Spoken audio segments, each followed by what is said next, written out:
Hello subscribers எல்லாரும் எப்படி இருக்கீங்க? நல்லா இருக்கீங்க நம்புறேன். ரீசெண்டா வந்து நான் ஒரு கன்டென்ட் மெயினா நான் சீரியஸ் கன்டென்ட் மெயினா பேச போறோம். That is Mekedatu issue. இது ரொம்ப நாளாவே காலங்காலமாவே இந்த பிரச்சனை மெயினா போயிட்டு இருக்கு. உதாரணத்துக்கு சொல்லப்போனா தமிழ்நாடு வெர்சஸ் கர்நாடகா. அந்த மாரி வந்து இன்டர் கிளாஷ் மெயினா இருக்கு. உதாரணம் சொல்ல லைக் லாங்குவேஜ் பேரியரா இருந்தாலும் சரி, ஒரு இன்டர் பீப்பிள் கிளாஷா இருந்தாலும் சரி, டைரக்ட் கிளாஷா இருந்தாலும் சரி, எல்லா விஷயத்திலுமே வந்து மெயினா காலங்காலமா போயிட்டு இருக்கு. Why not?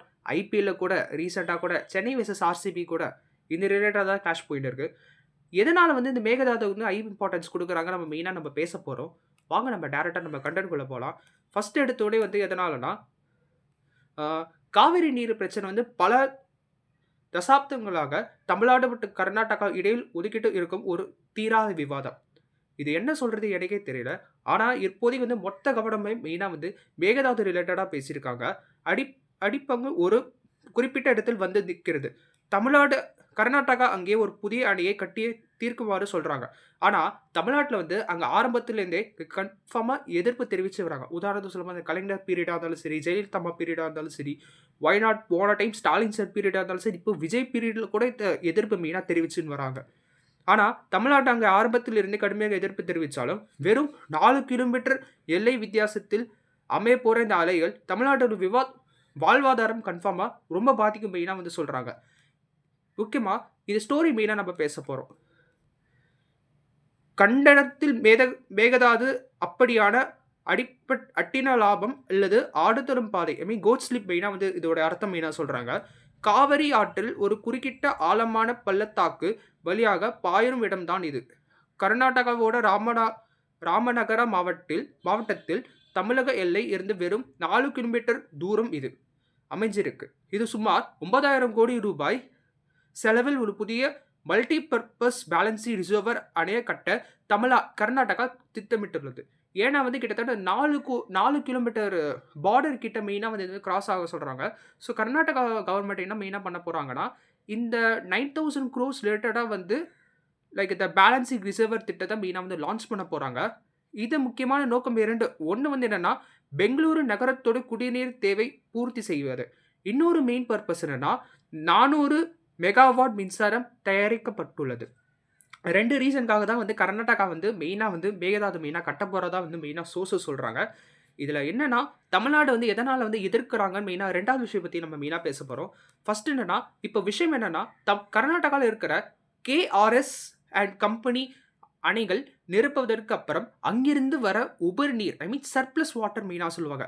எந்தவித தடையும் இல்லாமல் நேரா தமிழகத்தில் மேட்டூர் அணைக்கு வந்து சேரும்.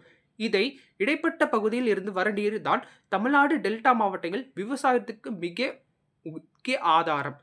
இதுல வந்து 2 விதமான கேட்டகரைஸ் பண்றாங்க. கடற்பற்றாக்குறை நீர் குறையும். கர்நாடகா உபரி நீரையும் அங்கே சேமிக்க தொடங்கிடும்.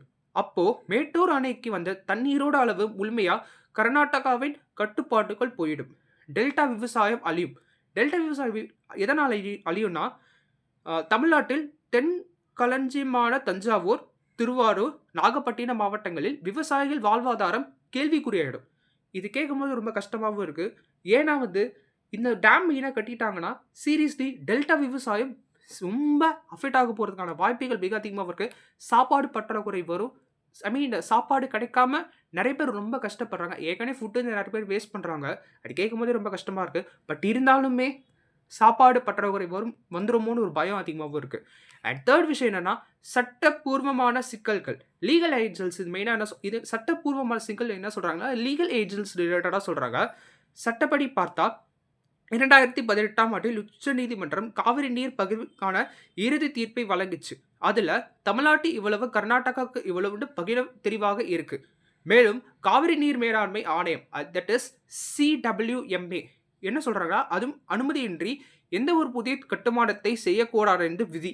தமிழ்நாடு அரசு என்ன சொல்றாங்கன்னா, கீழ் மாநிலமான எங்களுடைய அனுமதி இல்லாம தன்னிச்சையா ஒரு புதிய அணையை கட்ட கர்நாடகாவுக்கு எந்த சட்டப்பூர்வமாக அனுமதி கிடையாது என்று நீதிமன்றத்தில் தொடர்ந்து வாதாடிட்டு வராங்க. இது கேட்கும்போது ரொம்ப இன்ட்ரெஸ்டிங்காவும் இருக்கு. ஏன்னா வந்து காலங்காலமாவே இந்த பிரச்சனை போயிட்டே இருக்கு. இந்த பிரச்சனை இன்னும் பெருசாகுது. அதனால தான் வந்து சில பீப்பிள்ஸ் கிட்ட வந்து இன்னும் ஒரு இன்டர் கிளாஷ் மெயினா வந்து போயின்னு சோர்சஸ் மெயினா கேள்விப்பட்டிருக்கேன். ஏன்னா வந்து ரீசன் என்னன்னா, என் ஃப்ரெண்டு வந்து கிட்டத்தட்ட பெங்களூர்ல போயிருந்தான். அவன் வந்து எதிர்ச்சியா வந்து ராபிடோவோ இந்த மாரி இங்க ராபிடோன்னு வச்சுக்கோங்களேன். அங்க மெயினா போம்போதே நெறைய பேர் என்ன கேட்குறாங்கன்னா, உங்களுக்கு அவன் வந்து ஜெனரலா இங்கிலீஷ்ல பேசியிருந்தான். அங்க கர்நாடகா பீப்பிள்ஸ் வந்து சில பேர் என்னன்னா, உங்களுக்கு கன்னடம் பேச வராதா மெயினா கேட்டுருக்காங்க போல. அவன் வந்து எனக்கு தெரியாது மெயினா சொல்லியிருக்கான். ஆனா இருந்தாலுமே, அவங்க வந்து என்ன பண்ணியிருக்காங்கன்னா, சொந்த மொழியே எனக்கு தெரியலன்னு சொல்லி, இந்த மாரி அசிங்கப்படுத்தி இந்த மாரி மெயினா பண்ணியிருக்காங்க. சில பீப்பிள்ஸ் அந்த மாரி இருக்காங்க.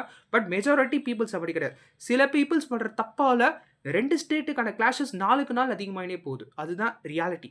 அதே மாரி வந்து அடுத்ததுன்னா என்விரான்மென்ட் ஆஸ்பெக்ட். என்விரான்மென்ட் ஆஸ்பெக்ட் என்னன்னா, இது வெறும் அரசியல் பிரச்சனை மட்டும் கிடையாது. சுற்றுச்சூழல் பிரச்சனையும் கூட. இது அணை கட்டப்பட்டா, காவிரி வனவிலங்கு சாங்சுரி கீழ் வர சுமார் 5000 ஹெக்டேர் காடுகள் தண்ணீருக்குள் முழுங்கிடும். இது யானைகளோட முக்கிய வழிவடத்தை பாதிக்கும் என்று சுற்றுச்சூழல் ஆர்வலர்களும் கவலை தெரிவிக்கின்றனர். இது கேட்கும்போது ரொம்ப கஷ்டமாவும் இருக்கு. இந்த தப்பு மட்டும் பண்ணிட்டாங்கன்னா, சீரியஸ்லி சாங்சுரி அந்த முக்கியமா அந்த காவிரி வைல்ட் லைஃப் சாங்சுரி ரொம்ப பாதிக்கப்படும். நெறைய அனிமல்ஸ் இறந்து போனக்கான வாய்ப்புகள் மிக, மிக அதிகமாவும் இருக்கு. அதே மாரி என்ன சொல்ல எனக்கே ரொம்ப கஷ்டமாவும் இருக்கு. ஆனா, சுருக்கமா சொல்லணும்னா, ஒரு மாநிலத்தோட குடிநீர் தேவை, இன்னொரு மாநிலத்தோட வாழ்வாதார பிரச்சனை. இது 2க்கும் இடையே இருக்கும் இந்த சிக்கலுக்கு பேச்சுவார்த்தை மற்றும் சட்ட ரீதியான முடிவுகள் மட்டும் தான் ஒரே வழி. இருந்தாலும், ஜெனரலா ஒண்ணே ஒண்ணு கேட்கறது ஒண்ணு தான். மேகதாது அணை என்பது விவகாரத்தை பற்றி நீங்கள் என்ன நினைக்கிறீங்க? உங்க ஒப்பீனியன் மறக்காம கமெண்ட் செக்ஷன்ல சொல்லுங்க. அதே மாரி கர்நாடகா சொல்ற மாரி குடிநீருக்கான அணை கட்டலாமா? இல்ல தமிழ்நாட்டோட விவசாயிகள் பாதிக்கப்படாமல இருக்க இந்த திட்டத்தை நிறுத்தலாமா? உங்களுடைய கருத்த வந்து கமெண்ட் செக்ஷன்ல தயவு செஞ்சு சொல்லுங்க. அதே மாரி வந்து இந்த வீடியோ பயனுள்ளதா இத லைக் பண்ணுங்க. உங்க ஃப்ரெண்ட்ஸ்க்கு ஷேர் பண்ணுங்க. மறக்காம என்னோட சேனலுக்கு மறக்காம சப்ஸ்கிரைப் பண்ணுங்க. அடுத்த வீடியோல சந்திப்போம். நன்றி, வணக்கம்.